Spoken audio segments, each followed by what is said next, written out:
పూర్తి వివరాలకు చదవండి రేపటి అక్షర శిల్పం దినపత్రికలో.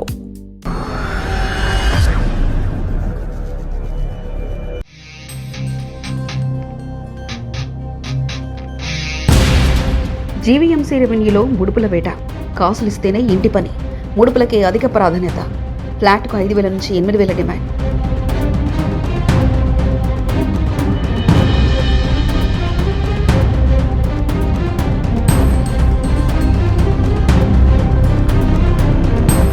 ఇండిపెండెంట్ హౌస్కు 30,000 నుంచి 1,00,000 వసూలు. ఏసీపీ దాడులు జరిగిన ఆగని రెవెన్యూ ఆగడాలు, కింది నుంచి పై వరకు అందరికీ వాటాలు. ప్రతి ఒక్కరికి సొంతిల్లు ఓ కళ.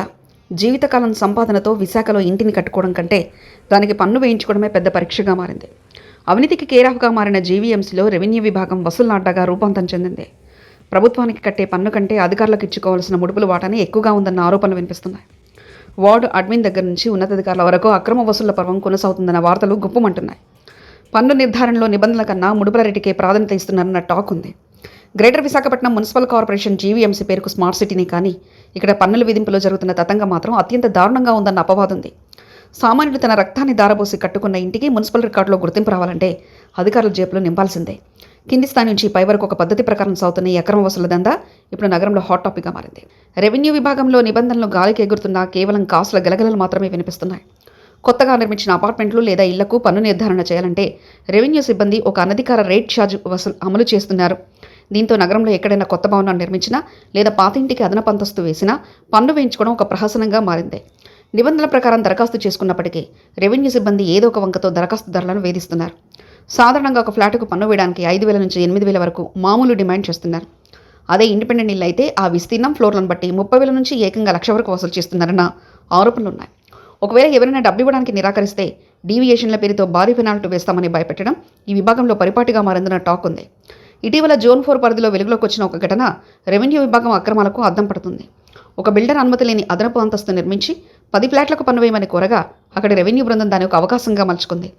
నిబంధనల ప్రకారం వేయాల్సిన భారీ జరిమానాలను సాకుగా చూపి ఒక్కో ఫ్లాటుకు 1,000 చొప్పున మొత్తం ₹1,00,000 ముడుపులు తీసుకున్నట్లు ఆరోపణలు వెలువెత్తున్నాయి. ఇలా లక్షలు ఇస్తూనే ఫైల్పై సంతకం పడుతుండడంతో సామాన్యుడు తమ గోడు ఎవరికి చెప్పుకోవాలో తెలియక తలలు పట్టుకున్నారు. చిన్న ఇల్లు కట్టుకున్న వారిని కూడా వదలడం లేదు.